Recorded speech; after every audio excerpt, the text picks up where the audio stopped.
Welcome back. Today we have an exciting video for me. We have Jack on the couch here today. We're going to be talking about college football right around the corner.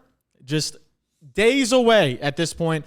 We're going to start out talking about the realignment, though. There has been moves everywhere in college football, so this will kind of prepare you for what we're going to talk about. We're going to go over plays, Heisman odds, championship odds, pretty much everything you can imagine in this video. But first, we're going to talk about where the teams have gone. Obviously, the SEC, probably the biggest news. Texas, repping them. Hey, SEC? Conference of Champions. It just means more.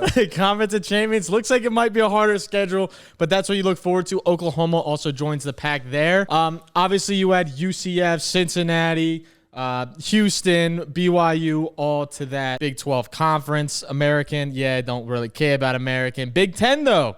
USC, UCLA. Those are big additions. More offensive powered additions. So it's going to be interesting to see how they do in the defensive, I would say, Big 10. And then we have a bunch of the other moves down there, Pac-12 and a bunch of the smaller conferences. But this will be on the screen for you guys so you can take a look at it. Pause if you need to see kind of where everything falls. But when we talk about schedules, this is why the schedules have changed this year. So if you see some teams not playing specific teams, playing different teams, this is why. First player we're going to go over. This is my guy this year, Jaxson Dart. And we have a lot of stats to go over here, a lot of names to look at, but he recorded just under this line. By 15 yards last year, he missed this line. But this entire offense is coming back. Like, they have almost everybody back. Trey Harris is going to be a senior. He's a top 6 wide receiver in college football. He is going to be electric this year, obviously playing alongside Dart. Going to be probably his number one target they get. Antoine Wells, a transfer from South Carolina, was injured most of last season, but in 2022, he was absolutely electric, a little bit small of a receiver there. In 2022, he had 68 catches for 928 yards. That's a pretty good stat line for college. Almost 1,000 yards. And that's your wide receiver, too. And then they have Jordan Watkins also there, who's another pretty highly touted receiver. So they have an elite receiver room.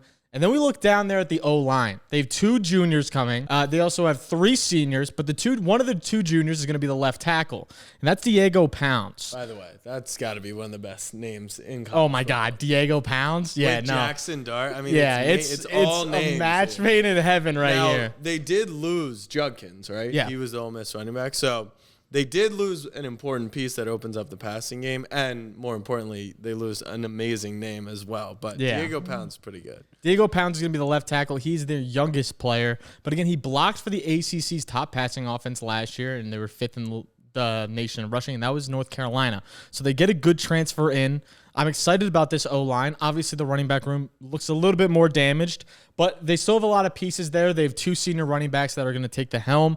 And Jaxson Dart went off in the bowl game against Penn State, who I would say is one of the better defenses in college football. 379 yards. You can't doubt that. Same OC from last year. And Lane Kiffin, this is probably my favorite stat we have on this, brought in 26 4- or 5-star players in this 3-year cycle. That is nuts. Yeah, they've owned the portal too. So. Yeah, so they have done a fantastic job surrounding Dart. I think this is a year where he can really solidify himself as one of the top quarterbacks and kind of just truly establish his name as like the guy that we're going to be looking for in the. So he's going to come in. He's obviously a little bit now on the older side for college football, but I think that's only going to help him. Obviously, seeing a few years now, again, being in this offense for 1 full year, coming back and being year number 2, only missing this by 15 yards. Like, what are we doing setting this line 15 yards higher? Did he miss games last year? I feel like he missed games. Well, we can go look at the schedule here. I don't think he missed any games fully.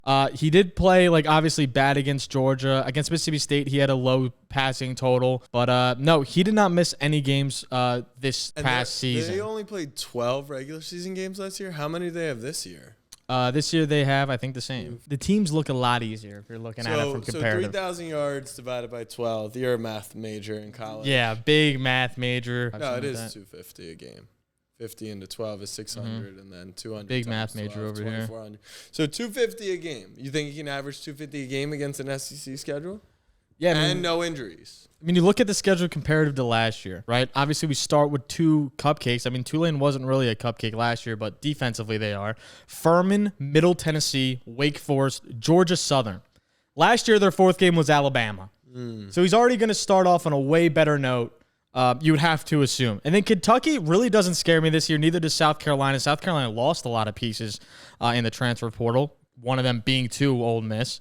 And then they go to the hard part of their schedule, LSU. But last year, again, this LSU defense has not been the same in quite a few years, and they put up 55 on them last year. I remember watching that game. I mean, everyone threw for 1,000,000 yards. Yeah. What's the game? So I agree. It's a little bit of a softer schedule to start.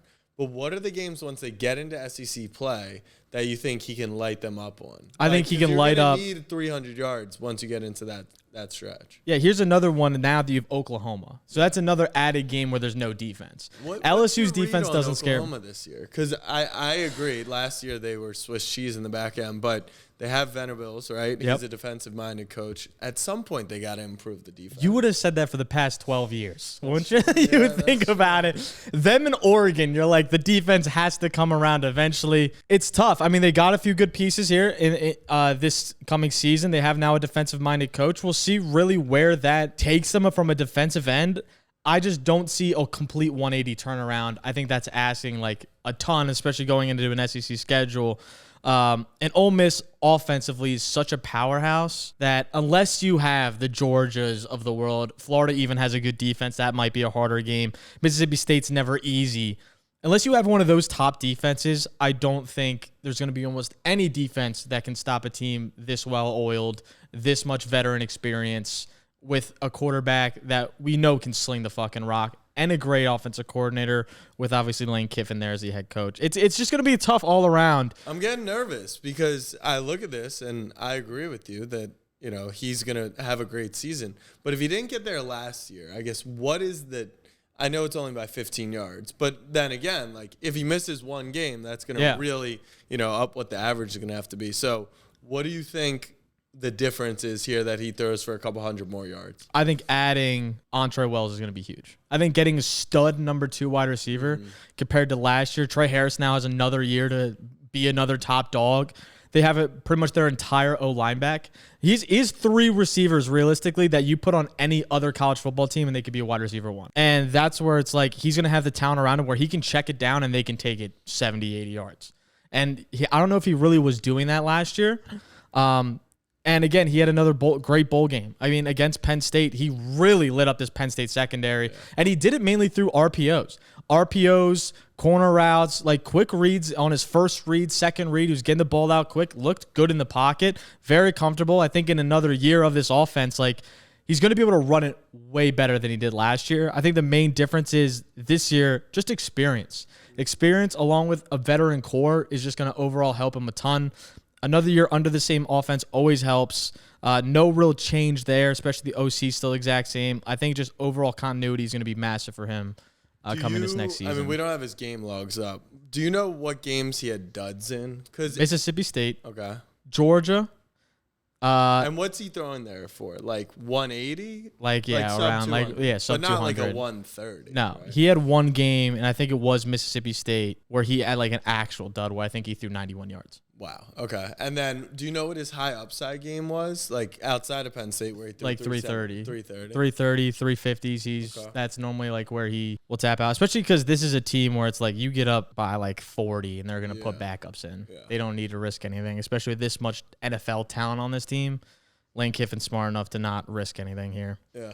Yeah. So I like the play. This is my number 1 play. This is your number 1. This is my number 1. What I was gonna say is at the end of the video, I think I'll give you. You can give me my confidence rankings all you want. I love this play, but again, we can wait till the end, and I want to hear your opinions on all the plays we go through.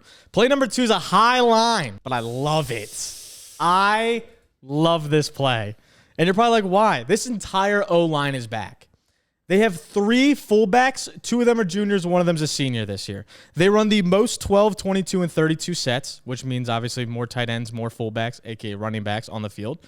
He had 1,600 yards last year. He had his first 3 games last year, and I do have the game logs here. First 3 games, he had a total of 19 carries. That's not happening again.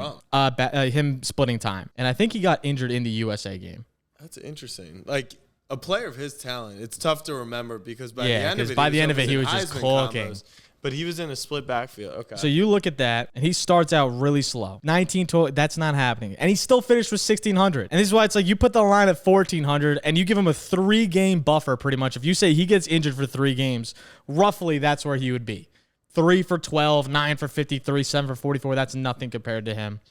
And if anything, they have all their O-linemen back. All 5 are seniors this year. I love that. You'll love to see that in a run-first offense, and he got in legal trouble. And you're like, well, fuck, maybe something's going to happen there. He got a speeding. He got arrested. But Mike Gundy, the head coach, came out and literally said, these players have contracts with the NIL. We have to treat them like NFL players, and we need them on the field.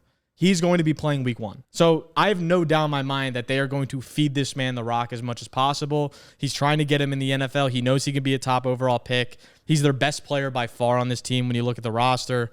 Like, I think he is going to go for damn near a 2,000-yard year when you really break it down. Because wait till you get to their schedule. So this was their schedule last year. No one really tough. They had KU. KSU's never super easy. Again, the 3 duds in the beginning, which did not help him. Which, if you think about it, if he paced out those first 3 games, he would have been close last year with 1,600 already. BYU, there's no defense. Houston, no defense. UFC, they killed him in UCF, I mean. And I don't think that's going to happen again. Yeah, I mean, he obviously got cut out of the game script there. Where you look at their schedule this year. South Dakota State is where they start. Love them. My buddy from high school is the kicker there. Really? Their ass. Yeah. But they're good for they're good for their division. Yeah. But obviously nowhere near a school like this. Arkansas obviously could be a tougher defense. Tulsa, not a worry. Utah, not a worry defensively. Kansas State, again, that's the team they faced last year. They beat them last year, if I'm not mistaken. Yep, 29-21. They beat them last year. He had a great game. I'm assuming probably similar script. West Virginia, I'm not worried about. They've dropped 48 on them last year. BYU, no defense. Baylor's an interesting one. I think it depends on the year for Baylor, but most of the time you can run up the score pretty well. Arizona State, not worried about. TCU, absolutely not worried about. Texas Tech might give them some trouble, and Colorado's defense is literal Swiss cheese. They get cooked every single time, especially by good running backs. Like, this schedule looks so juicy in my eyes to where you give him a 3-game buffer, you give him his entire O-line back, you give him his fullback back, same OC, ground and pound game. They want to run the ball down your throat. Coach said he wants him to be the number 1 option. Like, this schedule is nothing where I'm really worried from a defensive standpoint. Like, there's no games that flip out on the page to me comparative to last year where I'm like, holy shit. This might be my first fade. Really? I like Ollie. I mean, he's an absolute dog. But I know it's not the same thing as the NFL. But if you look at his usage last year, if you scroll up. Nuts. 34 carries, 25 carries, 33 carries, 25, 29, 29. Is that sustainable without getting hurt? Like, this is always the knock on running backs, right? Yeah. Is how much they get used. And I feel like you could fall off a cliff here. On top of that, he posted a 271 and a 282. What's more likely, that he posts a 53, a 44 again, or he posts back-to-back weeks with 550 I mean, yards? you gotta take this into account too. You take 100 yards off both those games, and he still hits over this line. If you're extrapolating that to the 3 earlier weeks. But I when you're playing these super high numbers, because I've done it before with like quarterback passes, right? Where it's like Justin Herbert. When they start throwing for like 50 yards under, that is a lot harder to make up than you know when they have these outsized weeks. I mean, yeah, the way I see it, UCF, he had 25 yards. He had 12 yards USA, ASU 53. Like, how probable is it for him to have 4 games under 53 yards? To get to 1,400, he's going to need like 130 a game, which I understand. He was definitely hitting last year. Bring the entire team back. But I don't think the schedule gets easier. I think it's a relative. It's the same. Yeah. And what did he land at last year? 1,600? 1,600. A little bit over. I think it was like 1,610, 1,625. Honestly, for me, injury risk with the usage and just too high of a number for me. Okay. I looked at it originally. I was like, I'm fading the fuck out of this. And then I did like the numbers research and just really dove in. I get what Gundy said. Yeah. I think there is a suspension risk. Okay. And if he's that type of person who's driving drunk. He wasn't driving drunk, he was speeding. I thought he was under the influence. He might have been, but I know it was definitely speeding. Maybe I'm mixing him up with Gundy. Who has done that. Yeah. It's a little confusing what they got going on at Oklahoma State. I just think there's a character concern that we've seen college kids. By the way, you're saying he's getting paid NIL money. I feel like that's the concern is these kids DUI. Now, they're getting bread. It's like, I could miss, the game at West Virginia because I don't know. Too much risk for me with such a high number. If this number was like 1,200 and all those things, all these risks don't feel baked in. I think that's my problem. Okay. Is what happens if he misses a game or two, whether it's a suspension or injury? What happens if they fall behind to, you know, a better team this year? Then we're in a similar spot to last year, which I get your argument is like all things went wrong and he still cleared the number by 200. Yeah. That stretch though, where he ran for he's he ran a for fucking 80% of that in 6 weeks. Yeah, and like he's just that fucking good. He is like that, he's that guy. I also watched the Big 12 championship against Texas. My problem with the running backs is like he's a stud. But the Texas D-line was so good. Yeah, they shut him down. How good he was, right? But that's my other thing is they're not playing anyone like Texas. I agree. I also, name me the last time a running back was near the Heisman conversation and then sustained or even had a leap forward in the next year. You wanna hear it? Yeah. Bryce Love, which is crazy. Yeah. It's a crazy name, but it happened. But the Stanford backs. Is that the only one that comes to mind? That's my concern. Like in recent years, probably. Yeah. Like that was again like almost 8 years ago now. But there's not been many running backs. Well, you also look at like this style of play that they're playing in like 12, 20. When was the last time you saw a fullback on a depth chart? Yeah. Like that's also like it's been a long time. Okay. So I think it's again goes into a lot of the play style. When you look at the film, like they are in 2 tight end sets constantly, I form, power I. Yeah. I haven't seen these sets in years. Who's the quarterback this year, though? Because I feel like Bowman, was he the quarterback there last year? Yeah, I think so. It's never been, the most elite quarterback paired up with Ollie, but I will say having a veteran quarterback does help, takes a little bit of pressure. Because if you have a quarterback who's coming in who cannot throw, you're faced more stacked boxes. Bowman's a quarterback again. Yeah, that's probably. I can't decide if it's a good or a bad thing. He's nothing great. Good, yeah, he's been there for a little, so he'll know. He knows how to hand it off well. Yeah, I'm here. Look, I'm here to play devil's advocate. No, and I love it. I think it creates a conversation. The most productive way to have this combo. I prefer Dart play over this one, but let's move to the next one. We'll keep it pushing. My next one, Dillion Gabriel. It looks like a high line on the surface, but I think it's honestly pretty low. Again, as I say in like the first lineup here, Underdog is literally taking their stats from last season. As you can see, almost every player is just adjusted from their last season stats. And Dillion Gabriel was on a completely different team last year, so they don't have much to go off of. If they went off Bo Nix's numbers, I think it would have made more sense in this scenario. Just because you look at the Oregon offense this year compared to the Oklahoma offense last year, Oklahoma had a lot more holes. Offensive line was not nearly as good. Receiving weapons were great, but not as good as this Oregon team. Rushing game, not nearly as effective from an RPO standpoint as well. I think Dillion Gabriel is going to be, like I said to you earlier, a smaller version of Bo Nix was last year. I think he'll surpass the 4K mark. He has 2 top 4, top 5 receivers, arguably, in Tez Johnson and Evan Stewart.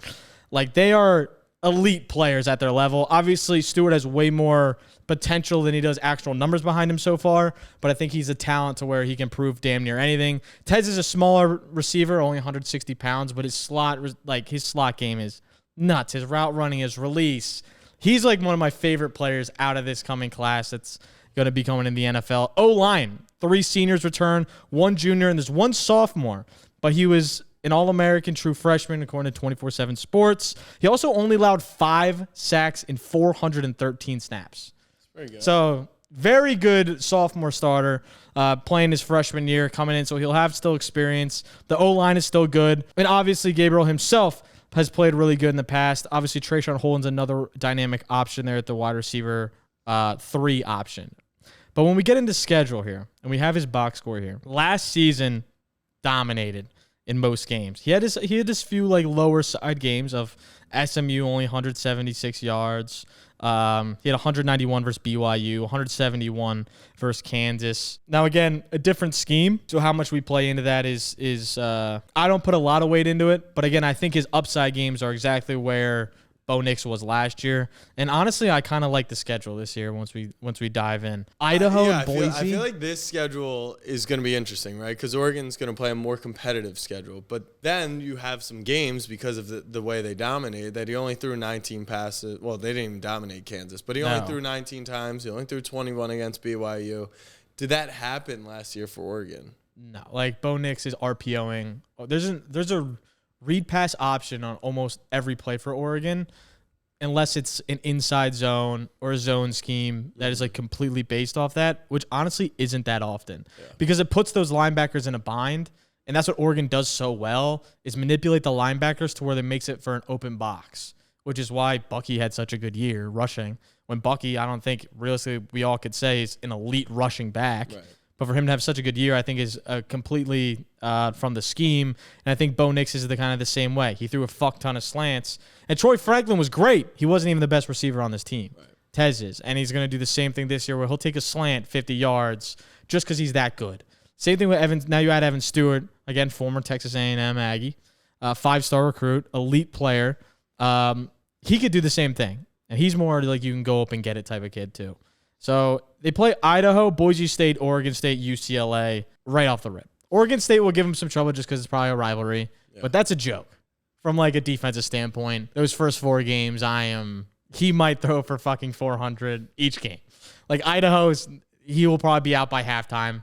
That'll be probably like a 200 something. Boise State, he might throw for the record. Oregon State, like why they have this on a Big Ten schedule, I don't know. He goes to play Michigan State, which is better, I would say, this year than the past. So that's a tougher defensive game for sure. Ohio State's obviously going to be probably the toughest game this year with how good they are. They have Ohio State and Michigan, which is kind of rare for these schedules. So those are going to be the 2 games I look at where he'll probably teeter on like the mid 200 mark. But it's still Oregon, which is where I'm like, they're going to come out and pass the ball no matter what. So that's where it's like, do they shut him completely down? Or does it turn into a 31-35 game? Does it turn into a 33-28 game? That's really what we got to figure out and kind of see where the season goes. Competitive game, like SMU, for example, they won 28-11 last year. He threw the ball 27 times, 176 yards. It's because the game was never in question. Yeah. They don't need to be playing. So I actually think when you have a back half of the schedule more competitive, it's probably a good thing. It keeps you in the game. It gets your attempt numbers up high. That's why 285 versus Texas, because it was a very close game. UCF, same thing.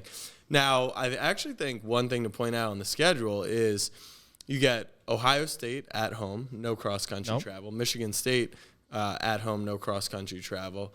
The only one, Michigan was going to be a tough defensive game anyways. The only addition is Wisconsin. You don't have to go to Maryland in December, and Washington's obviously out west late in the season. So I think schedule-wise, it actually plays into his hands. What was Nix's attempt numbers last year? I can pull it up exactly. That's what I would be most interested in. So Gabriel throws for 3660 on 384, so it's about 9.5 yards per attempt. I think that's the biggest question is, what are his attempt numbers going to be? It seems like last year at OU, they were just playing into whatever the game script was. At Oregon, will he be pushing for the Heisman? Will he be pushing to be a first-round draft pick, potentially? I think that's why Nix got a lot of garbage time stats. So if you look at the difference, this is just pure attempts. Last year he had 384. Bo Nix had 435. Like that's the key number in my opinion. Because if Gabriel can do it at 384 across this number, if you're telling me I'm getting 60 to 70 more attempts in a game, or at least that being my ceiling, that's really encouraging. 100%. And I think, again, like you said, the closer games, he's going to get the more attempts, as we saw last year. I think it's going to be the same thing. If we go to even, like, we can look at Nix's log. I can pull it up. I really don't see. I mean, once again, outside of at Michigan, at Wisconsin, you're not playing like these Big Ten snowy games where passing stats should really be down, because you get Michigan State back at home, you get Ohio State back at home, UCLA, Oregon State, Boise State, they're all on the West Coast. Last year, if we look at this offense comparatively to the schedule, obviously they're different schedules. Again, as we stated in the beginning, they changed conferences. But the close games that they played, if you look at Oregon State, 40 attempts. Utah was a blowout, but it was against a top-ranked team. He had still at 31 attempts. Washington, 44 attempts.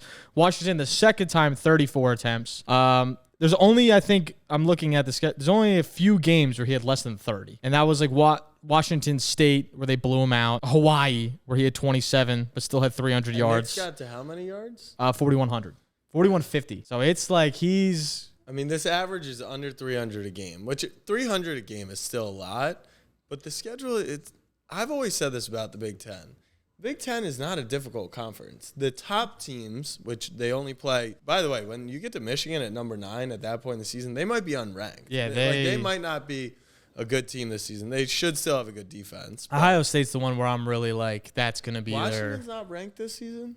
They lost damn near everybody, head coach. Like, you have one ranked team that I would bet money on will be ranked by the end of the season. Like, that's why I'm like, pretty soft schedule. Yeah, I like it a lot. And comparing like numbers to Knicks, like we said, it just feels like it's very low. And we can take advantage of that. And again, having the wide receiver talent, the reason why Knicks thrived last year, he was super efficient, over 70% completion percentage. But that's this offense. He's going to throw the ball behind the line of scrimmage. Yeah. He's going to throw the ball behind the line of scrimmage on 70% of plays and let his players cook. And that is exactly what Knicks did, and it works out. In college, when you have studs, normally they can beat the lower level teams by far when they're the best players in the country. And we'll keep it moving with someone who's not the best player in the country, Kyle McCord. This is a play I really do like, and I know Casey was on the same one, and he thought of as a sleeper. Kyle McCord, if you don't know, is the Ohio State quarterback last season, and now he's at Syracuse. Everyone hated him last year because he wasn't fit for Marvin Harrison Jr. He didn't do the crazy C.J. Stroud plays. He didn't do the Justin Field plays where he would scramble around and throw 50 yards down the field. He's a complete system quarterback. He still finished with 100 yards. Now goes into a new offense in Syracuse, and they didn't finish good last year. They were below 500 by one game. But they also get damn near everybody back. On the O-line, they have 3 seniors and 2 juniors. But they also add a wide receiver in Zeed Haynes. You're probably like, who the fuck is Zeed Haynes? He's a Georgia transfer. He's a redshirt freshman, but he is a stud athlete who I think can really help Kyle McCord just have a number 1 receiver. Obviously, at a smaller school, you look at for these guys, again, and I say smaller school in comparative to the teams we've been talking about, you look for a guy that can be a stud early and often, and I think that's what Zeed Haynes is going to turn into. He actually went to my rival high school. Crazy. Yeah. Anyway, they also have an elite tight end. I cannot pronounce his name. Not going to probably try, but it'll be on the fucking screen. 6'5", 230 pounds, and he is a go-getter jump ball man where you can literally put him on a fade route, Mike Evans style out there, and he will go up and get it. Is that good for passing yards or for touchdowns? I mean, I think it's going to be helpful in both. Yeah. He's going to just be able to have like, fuck, I'm in trouble. Safety valve. Yeah, safety valve. And it being your tight end, I mean, you see it all the time in the NFL. Tight ends are the best safety valve because they're the closest player to you from the line of scrimmage. That's probably what he's going to turn into. Zeed Haynes is going to be a guy on the outside you can look to. They have a few sneaky slot guys. Weren't worthy enough for me to really talk about. They are returning some of them. A little bit younger, again, smaller size, speedy guys, kick returner type style. But again, he's going from Big Ten football where he played Michigan, Penn State. He played some of the Wisconsin. He played some of the best teams in the country for multiple years to now an ACC schedule where this brother, again, this is the schedule last year. He played Notre Dame too, Penn State. Michigan was the last game there. Indiana obviously isn't too easy, but again, it's a Big Ten schedule compared to now. He plays Ohio, Georgia Tech, Stanford. Holy Cross is game 4. UNLV, NC State, Pittsburgh, Virginia Tech, Boston College, California, UConn, who's horrendous, and Miami. So really the only 2 tough teams are NC State, Miami, Pittsburgh probably. It's just like you're giving him a 600-yard discount from what he did last year. And again, he transferred, so it's a little bit different. But I think Kyle McCord's a better quarterback, naturally coming from a bigger school. He's a very good system quarterback. He was able to run the Ohio State offense at an efficient level, just not an elite level. And that's what people hated because it's Ohio State. And he didn't do bad last year when you look at the numbers, realistically. I was about to say. Like, he threw for 286 on Penn State. Notre Dame, he threw for 240. Michigan, he didn't even do bad at 270. Against the best defense in all of college football. Now, he did have a player. His name is Marvin Harrison Jr. So they did have, a guy that I don't care how good Zeed Haynes and your 100%. Yeah. You're dropping off big time from the number 1 wide receiver in the country last year. Averaging 200 yards per game is nothing crazy. Mm-mm. Now, the one cause for concern, as I look at what he did last year as opposed to this year, schedule gets much easier. But he did not have a single dud last year. I mean, 189 being the lowest game. Yeah, his lowest. And the lowest game by 23 yards. And then a 212 versus Mini. Outside of that, I mean, he was really pumping out games. He's not that, I'll say this a million times, he's not that bad of a quarterback. Is it that? Or is it they were so overwhelming with talent that it disguised it? I don't know the answer. And once again, 670 yard gap. So it's not like he needs to be anywhere near the floor that he was setting last year. Syracuse quarterbacks, like, you can't see him throwing for 130 in a game. Like, no, I think he has a lower ceiling, but I think he also will have a higher floor. I think he'll have a lower floor, but a higher ceiling. Yeah. Like, I think his floor could be like that 130 you said, but against games like Holy Cross, UNLV, even UConn, like, he could throw for 300 plus easy. That's the thing. Does he have those 300-yard games still in his bag? Because who's going for 130 on Syracuse? Do we trust these guys? I also think he'll be more shootouts in this type of environment compared to Ohio State, where they would get up early and just run the fucking ball. Yeah. Because they can, and they're Ohio State. He had attempts. I mean, all right, 348. New coach at Syracuse, I believe, right? Quarterback last year, you said his yardage was around here. Right around there. Do we know his attempts? I can look at them. Because I think yards per attempt is actually a number that I focus on when we're talking about these types of things. That is very indicative of what the quarterback's going to need. So last year, it looks like McCord's about 8 yards per attempt. So you get to 2,500 yards, he's going to need, only 310, 320 attempts if he creates that type of efficiency. Yeah. Once again, he did lose Marvin Harrison Jr., so the efficiency will probably drop. But will he throw the ball, a similar 300-ish times? That would only be 250 times a game. 275 would be the math. So let's look. Obviously, there's a new. That would be 75 less attempts. They went through. I feel like I could see that happening, but then again, his max attempt was really only 35. He was really in the 30s. I don't know. This one's iffy for me. I will say the one thing I like about this play is that McCord transferred there for the coach's first year. Mm-hmm. A lot of the times, if it's an existing quarterback, you have risk of like getting benched or something along those lines.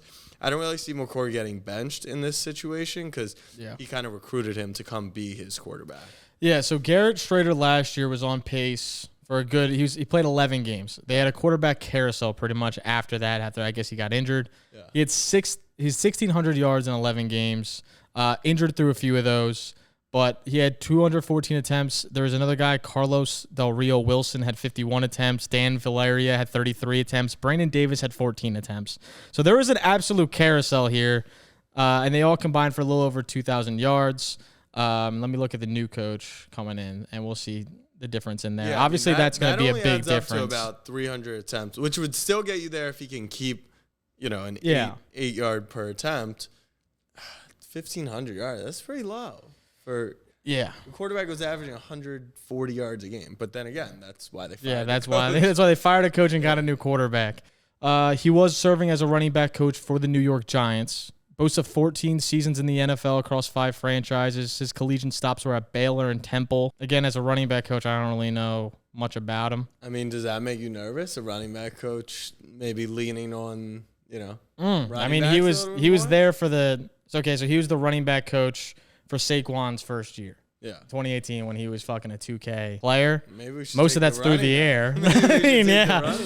We'll see. I think if anything, getting NFL experience really helps. They're going to emphasize play action, playing off the running game. I feel like it's just going to be generic. His prior season at Baylor, he finished 22nd in FBS total offense at 459 yards per game, which is crazy. Anyway, so new offensive coordinator. Should lead to better things and hopefully more fluid offense. And again, Kyle McCord, I think, is just an overall better quarterback coming into a better situation where they return pretty much a bunch of starters. Wide receiver room looks to be a little bit better, have a veteran tight end there, and obviously an easier schedule. We'll see how it goes. Again, a big buffer here for Kyle McCord. For my main points, though, is what I'm looking at. Is he was efficient last year. I think he's going to still be efficient. Obviously, a new offense, decent weapons that we can look toward, and a very cupcakey schedule. This one's about to be scary hours. Yeah, you like it, though. Drew Allar, 2400. He threw for 336 last season. And he got hurt in the Rutgers game. Only played, realistically, a half. Came out right after halftime. 2 seniors on this O-line, 2 juniors, and 1 sophomore. He was an all-Big Ten player, so sophomore's pretty damn good. Added Julian Fleming. From Ohio State? He transferred to Penn State? Hometown kid. He went to college. Went to high school right outside of Penn State. Wow. Yeah. So hometown hero coming back. He originally was like it was between Ohio State and Penn State for him to originally decide. Now he's at Penn State. Full circle. They have Caden Saunders and Harrison Wallace, 2 players that are unproven, but they do have a ton of talent. Tyler Warren, an all Big Ten tight end, is probably going to be their focal point here for Allar. And obviously you have Nick Singleton and all them in the backfield who can take a screen past 50 yards too as well. But they're obviously going to lean a good amount of the run game, but I think that's also baked into his low total overall. But again, here's something on the schedule that's interesting from a defensive standpoint. They lose Michigan and Iowa this year. Not playing them. Instead, they add UCLA and Washington. It's a good sign. That is that's a big plus for me. Obviously, you look at the box score here. Didn't have a crazy volume. And that's something I look at he had 2 games where he had 149 total yards. Does that happen again? Probably not. And I don't think that's really, he got injured in the one game, so that's a buffer on its own. And it was pouring down rain that game. Playing Michigan, they absolutely struggled, and he only had 70 yards. But again, they lose Michigan this year. They don't have to go to Iowa, where he only had 166, but they did dominate that game. But normally Iowa's a tougher team. And they still have the cupcakes in the beginning. West Virginia's really nothing crazy. He threw for 325 on them last year.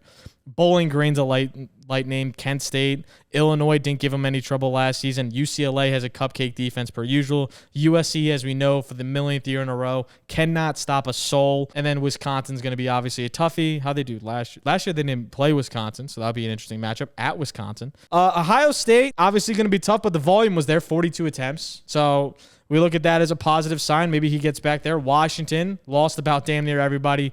New coach in the environment. We'll see how they do. Didn't play Purdue last year, but they Purdue, Minnesota, and then Maryland to round it out. And I'm not really worried about Maryland at all, as they dropped 51 on them last season. So we'll see. I think the schedule itself is a little bit easier. Nothing too crazy, but I think the volume increases a little bit here now. Obviously, he's going to be in another year in this offense, really going to get the reins under him. Obviously, the wide receiver talent isn't really there, but also wasn't really there last year. They didn't have anyone crazy in this offense. They have an all Big Ten tight end who I think they can rely on too. The O-line honestly looks good to me. They lose Alu Fashanu, who's a tough loss, but I think a lot of these players can step up. And you even take into the factor that he did get hurt one game, and he's 2 games of a total of 149 yards baked in. I feel like I think he can easily be this year a 2,600, 2,700 type guy. It wouldn't shock me if he got there. Drew is actually a player that I expect to take a step forward, as opposed to, I'm a little more nervous about Kyle McCord. McCord transfers, he loses the best wide receiver in college football. Mm-hmm. We agree he doesn't have to get to 3,200 yards like last year. But here, the expectation is, okay, you're a young player, go forward in another year. His efficiency is pretty damn bad. It's ass. He's genuinely bad. With how much Penn State runs the ball, with a few blowouts in the schedule too, I wasn't actually expecting his attempt numbers to be that high. I would have thought the masses where he threw 23, Michigan 22, that would be more common. He posts, 5 of 6 weeks with 30-plus attempts. Yeah. Those were there. Can he get that efficiency up? Because if he has the same type of efficiency, he's probably not going to throw for 149 in 2 games, but he could have some duds. And the problem was he has no ceiling games, and you need those. If you remove West Virginia, his highest game is 240, or I guess Michigan State's covering up 292. Yeah, 292. But you need those 300-yard games, or else you're not getting to that number. Because, 191 is under average, 162 is under average, 189, 166, 208 is and 204 is barely at the average. You need those big games to counter those bad ones. Can he have those big games? It's like a Penn State offense. I don't know. I think here's the thing, though. I think this year they're going to have to lean on him way more than usual because they're going to stack the box. That's what teams are going to come out and do against this team. And Drew Allar has legs, but I don't think he's really much of a threat. I think this team's going to come out and they're going to see 7 men in the box. They're going to see an 8-man fucking box. They're going to see some crazy stacks to stop 2 very good running backs with a good running O-line and a great run scheme, to where Drew Allar is going to have a lot of one-on-one opportunities. Julian Fleming's going to obviously be a good addition for this team to step up. But he's going to get a lot of one-on-one shots, going to be able to prove himself on a lot of RPOs I think are going to open up too. And he's going to have to trust his playmakers here. Again, Caden Saunders is an interesting name. He's a kick returner, punt returner for now. Obviously, last season he's a younger guy, sophomore, where now he steps up into a big role, wide receiver 2-3 slot position. And he's very fucking fast. He's a type player, 4.3 speed, will burn everyone around. He could be a KJ Hamler type this year. And if he turns into anywhere near that, I think he's someone that Drew can rely on and just easy check downs can turn into big Fleming's yards. a huge pickup. Yeah, 100%. He's a really talented player. My feelings on this pick, I like it. I'm not in love with it, but I'm definitely not fading it. Okay. I think that floor and ceiling are both there. He's going to be the starter all year. And I wish I could trust James Franklin. Because a good coach, yeah, I know. A good coach, they would actually want to make sure he progresses as a passer, because once they got into playoff contention, they know they're going to need him. I think what happened last year was, if you go to the first part of the schedule, right? Delaware, Illinois, Iowa, they knew they were going to win those games. Okay, you lose to Ohio State, but keep it close. But by the time they got to Michigan, he wasn't a better player than he was earlier in the year, and that's where they got caught and exposed.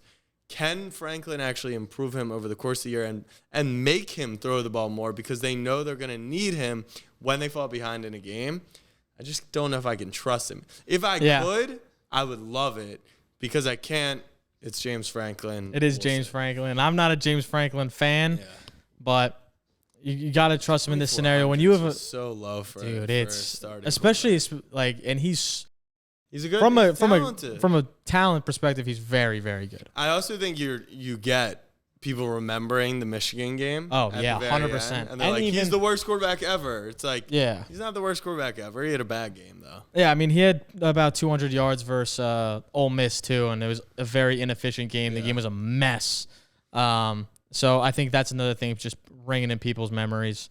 But we're gonna move on to Heisman odds. That was our last play. If you want to rank these plays, we have Drew Allar, Kyle McCord, we have Dillion Gabriel, Ollie Gordon, your fade, and Jaxson Dart. Yeah, I'm going to go Gabriel 1. Okay. That's my favorite one. I don't think he doesn't get there unless he gets hurt, and I think he can stay relatively healthy in that type of offense. He's not sitting in the pocket. He's not going to get hit much. No. He's small. He's had injury concerns in the past, but I like it a little bit more this year.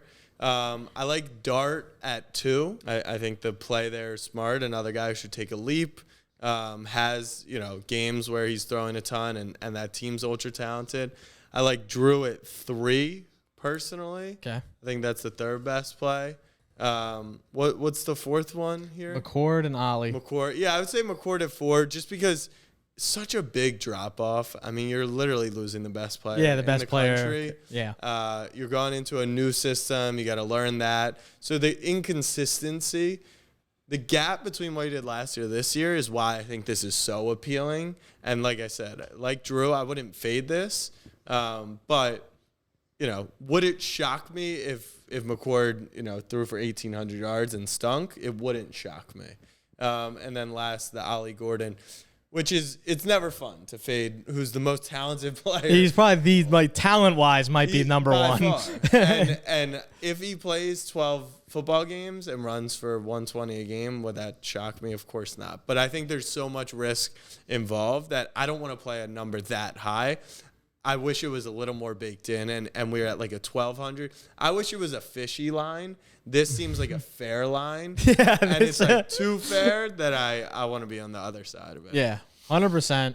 All right. Well, I appreciate your rankings. I like almost all of them. I like all of them. But obviously talking with you, it's great. Get other people's perspective in, and then obviously the audience themselves can weigh their opinions as well. If you're a fan of any of these guys, it ain't bad to take the overs. Heisman odds.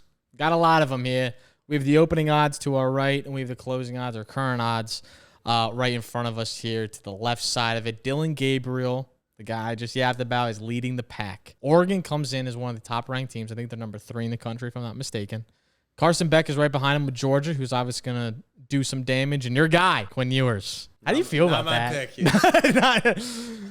All right, so my biggest thing with college football, and if you guys don't watch a ton of college football, or if you're somewhat new to betting college football, whether or not the player is good, I take that out of account. It just comes to experience. Yeah, and I think Michael Penix is the best example of that. You take a guy who at Indiana was so atrocious throwing the football, and then year over year, he got a little bit better, and by the end of it, he gets drafted eighth pick in the NFL draft, and is just putting up crazy numbers. Bo Nix, he was unplayable as a freshman at Auburn, And by the time he's a ninth-year senior, he's really good.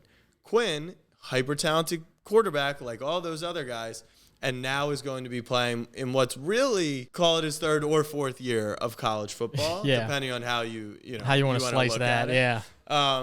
Now, we replaced the talent losses, which Xavier Worthy, Adonai Mitchell, Jatavian Sanders, John Brooks, all first, second round players, with guys who can also be first, second round players. And then you head into the SEC, so you're going to get a much harder schedule.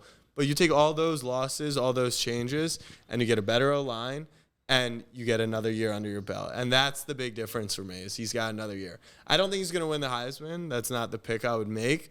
But I think he'll be a top 6 quarterback in college football just because talent and experience, Steve Sarkisian, and the team's talent level, it's tough to be like really, really. Look at McCord. Oh, yeah. Like if we thought McCord was bad last year and then we look at it like he threw for 3,200 yards and 300 against Michigan, they almost won that game. I think it also, again, very much like the NFL, adds up to who's going to be the best players, who's going to be the best teams. Yeah. Like if you're on the best team or one of the best teams, you're going to be in the Heisman race. If you're the quarterback of that team, leading that team, doing really well, if you're an Ollie Gordon, for example, and say he takes them into the playoffs and makes a run, he could be in contention too. The only thing I look at, again, when you look at betting, compared to opening odds to current odds, he went backwards. That's never really a great sign. Not something I put too much weight on, but it is something to definitely note with him and Jalen Milroe. This is what happened. They realized how well Xavier Worthy and Brooks and Adonai Mitchell tested, and they said, whoa, maybe we didn't realize how good his weapons actually were. And there started to become real concerns over Quinn, and what he did. I think those concerns are still there. And that's why I said I don't love him as a Heisman pick. But if you look at all the things, you got the big name brand.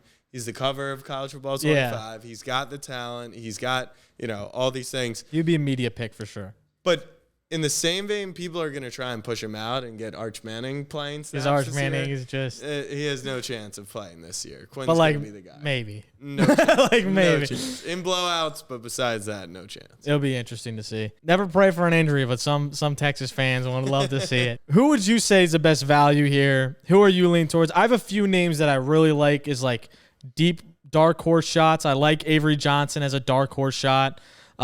He's an electric quarterback, can run the ball like crazy, could put up a Janie Daniels type-esque performance and lead his team to a solid enough record.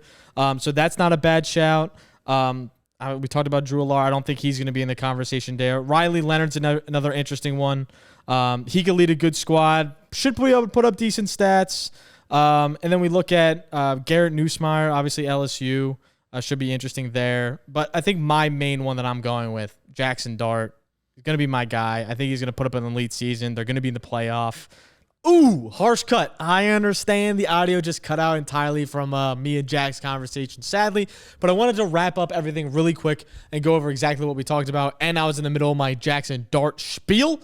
So I want to get that back out to you guys in an efficient manner, a little bit quicker than me and Jack were yapping our ears off. So here's kind of the rundown of what will happen. Jaxson Dart was my guy. Again, we talked about him last time, or we talked about him earlier in this video. He has all the weapons surrounding him. He has pretty much everything in place to be in the high playoff contention in the championship race, as we'll go over here in a little bit. But Jaxson Dart's a guy that could throw for a big year. He could hit that 4K mark this year, maybe if everything goes right, and I'm expecting a big year from him. If that happens, I feel like this is a lock. You're getting him at solid value here. But again, at the top of the list, it's not something we're entirely looking at. Jack brought up a really good point, and I'm sad he's not here to help me with it, but he brought up Quentin Judkins as a sleeper pick, and that could be a massive steal. Will Howard's on this list, and I think he has absolutely no chance of winning this. I think he's probably going to have a mid-2000s 2,000-yard season, maybe a low 3,000-yard season. It's not going to be enough for him to be in this Heisman contention. But if Quentin Judkins can pop off, even with Travion Henderson, and you could honestly bet them both, they're at the same exact odds, they could be names to absolutely shout out. Luther Burden, if Mizzou, again, there's a few names on here. If Mizzou can figure it out, he's another name to look at. He's plus 8,000. So he's a little bit less, or sorry, I messed that up. Luther is plus 6,000. Judkins and Travion Henderson are plus 8,000. There's good value on both of those. Each of those are are definitely a good shout that you could take. Again, they're position players, so it's a lot more unlikely. But if you're going to take a dark horse, you might as well go all out for one of them. If you're going to lean a closer dark horse, want something a little bit more secure, for my bet, it is going to be Jaxson Dart. You can sprinkle a little bit of Dillion Gabriel, but again, we talked about it in this video that, again, sadly, the audio cut out. But Dillion Gabriel, Carson Beck, Quinn Ewers are all game manager type guys that normally would not see a Heisman win.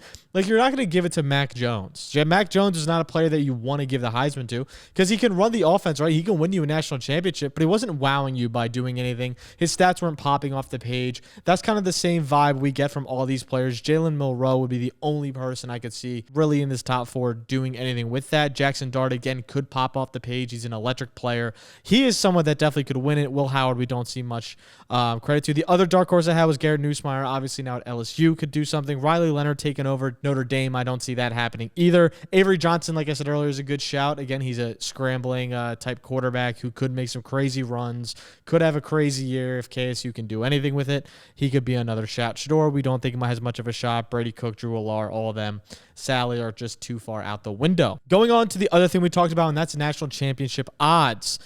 We said, and we summed up very easily and very nicely, you don't want to bet on championship odds really before the season, but if you do, we're here to talk about it. Because you don't get much value before the season unless you're taking a real shot at someone who's probably going to make the playoffs in a Penn State, Florida State, or Michigan, even at plus 3,000, for you to really get the value back that you're going to be putting in, because they're going to be close to these odds when we get close to the playoff time. But here's the thing. If you can snag a Penn State, a Florida State, or one of these teams that are further out, you're probably not going to get them at these odds when they're in the playoff. They'll probably be 1,800. They'll probably be 2,000. They'll probably be somewhere in that range, where if they were 3,000, now they're 2,000, and you lose that value. Play Georgia, obviously we wouldn't. Ohio State, we wouldn't. Obviously, those are the two teams you're going to think are going to be the national championship. They have the best rosters, and they'll probably end up winning it, and there's not going to be enough value to secure there, as you could get them after maybe a loss, not getting the 1 or 2 seed in the playoff, and they'll be at a better value than this, when overall they will be a team that you're going to want to look for. His team that he thinks is going to win it is obviously going to be Georgia or Ohio State. He's those two teams kind of locked up. For me, it was Oregon. I think they could win it. It's a West Coast team. They normally don't win in the West Coast, but I think this year Oregon has the talent around to get it done as long as the defense shows up. So, I mean, we'll see what happens. Let us know your thoughts on the national championship, on the Heisman, on the plays I gave you today. Not only that, but make sure you're checking out Pickett as well. Pickett's a free app where you can track all of your bets. Not only that, but when you sync a book and use code BDGE, plus you'll be set into a raffle where you can win some BDGE merch. I don't have any on right now, but you know the vibe. You know what it looks like. You can get a Ball Knower t-shirt, a triple stack logo, all that sort of stuff. A free shirt raffle in there. Plus, it'll be the easiest way to support the brand, and it's absolutely free. Plus, you can then track your bets and follow us and tail all of our bets. We have a ton of futures in there. I have a ton of futures in there. So make sure you go check that out. So let us know in the comments below what you guys think, and I'll be catching you next time. Peace.